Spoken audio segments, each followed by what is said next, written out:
बनते बदनामी मंगल हो मंगल हो।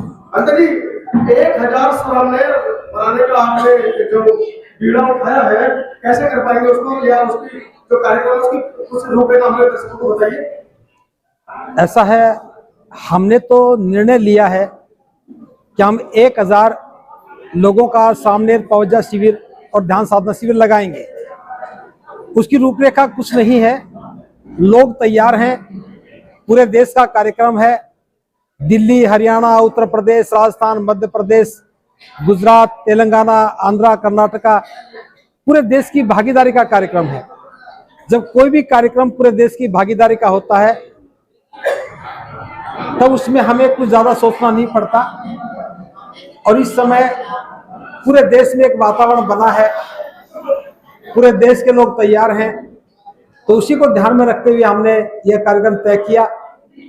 इससे पूर्व भी हम बड़े बड़े कार्यक्रम कर चुके हैं। 400 लोगों का शिविर पहले आयोजित किया जा चुका है, इसलिए संख्या बहुत महत्वपूर्ण बात नहीं है।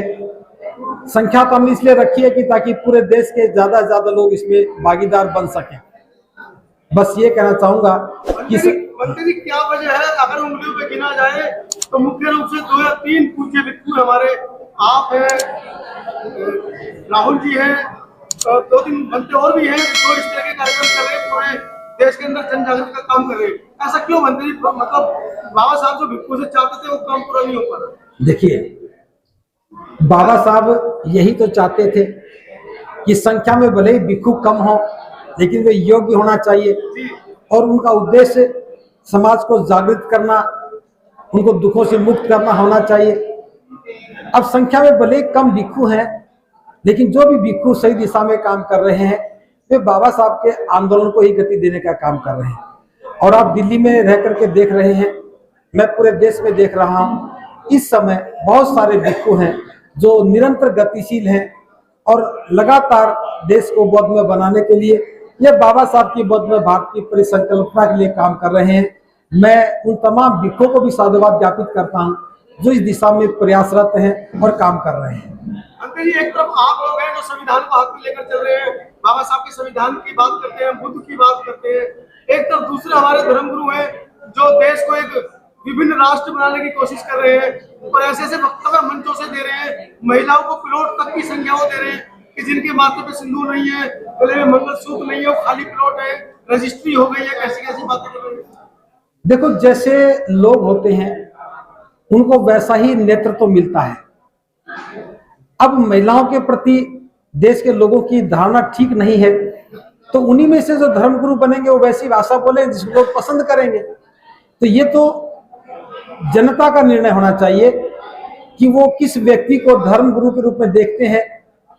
हमें देश को देश बनाना है, महिला और पुरुष के भेद को खत्म करना है, और ये काम केवल बौद्ध धर्म ही कर सकता है। हम किसी धर्म के विरुद्ध कोई बात नहीं कर रहे हैं। हम कोई धर्मगुरु गलत काम करता है हम उसकी कोई चर्चा नहीं कर रहे हैं। ये फैसला तो लोगों को स्वयं करना है कि देश को सही दिशा में लेके जाना है तो सही निर्णय लें, देश को सही ऊंचाइयों पर ले जाना है तो हम सबके साथ समानता का व्यवहार करें।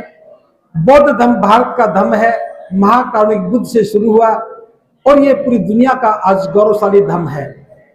हमें समाज में रहने के लिए समानता चाहिए, बंधुता चाहिए, करुणा मैत्री का व्यवहार चाहिए, सबके लिए स्वतंत्रता चाहिए। ये धर्म या संप्रदाय की बात नहीं है, ये जीवन कल्याण का विषय है। और जब देश के नागरिकों का कल्याण होगा तो निश्चित रूप से वो कल्याणकारी मार्ग पर चलेंगे, यही सोच करके कि बुद्ध की जो देशनाएं हैं, बुद्ध के द्वारा बताया हुआ मार्ग है, ये कल्याण का मार्ग है और लोगों तक जाना चाहिए। इसी के लिए हम प्रयास कर रहे हैं। कोई धर्मगुरु क्या कहता है इससे हमारा कोई सरोकार नहीं है। जिसके धर्मगुरु हैं उससे वे निपटेंगे, इसलिए हम इस विषय पर कोई बात नहीं कर रहे हैं। सामाजिक कार्यक्रमों में 400-500 लोग बड़ी मुश्किल से पहुंच पाते हैं। आप 1000 सामूहिक जो कार्यक्रम में आने वाले वो कहां से लाएंगे? देखिए, कार्यक्रमों में कितने लोग पहुंचते हैं ये विषय अलग है। जितनी तैयारी होती है उतने लोग पहुंचते हैं। जो भी कार्यक्रम करते हैं उनका सीमित दृष्टिकोण रहता है, सीमित क्षेत्र रहता है, तो सीमित क्षेत्र में जब काम करते हैं तो सीमित लोग आते हैं। धम्मभूमि का यह प्रयास असीमित है। भारत की आखिरी सीमाएं हमारी सीमाएं हैं तो भारत का व्यक्ति कहीं का भी है, जब हम देखें तो 1000 लोग क्या बड़ी बात है।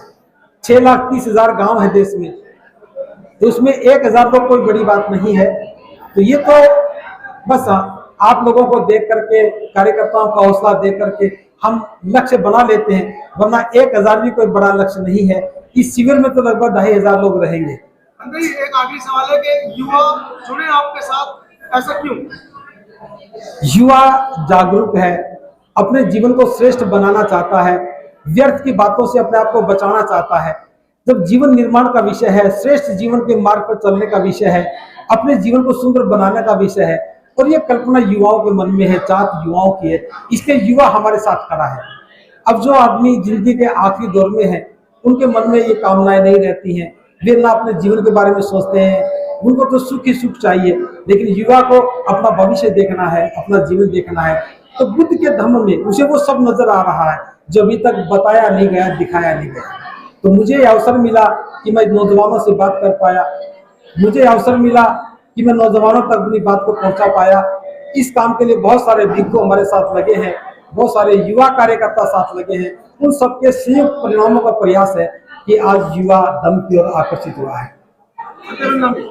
आप सबका बहुत बहुत साधुवाद, मंगल हो। सभी जो पत्रकार बंधु इस बात को जनता तक पहुंचाने का प्रयास कर रहे हैं, हम उनके इस प्रयास के लिए उन सबको साधुवाद ज्ञापित करते हैं। सबका भला हो, सबका भला हो।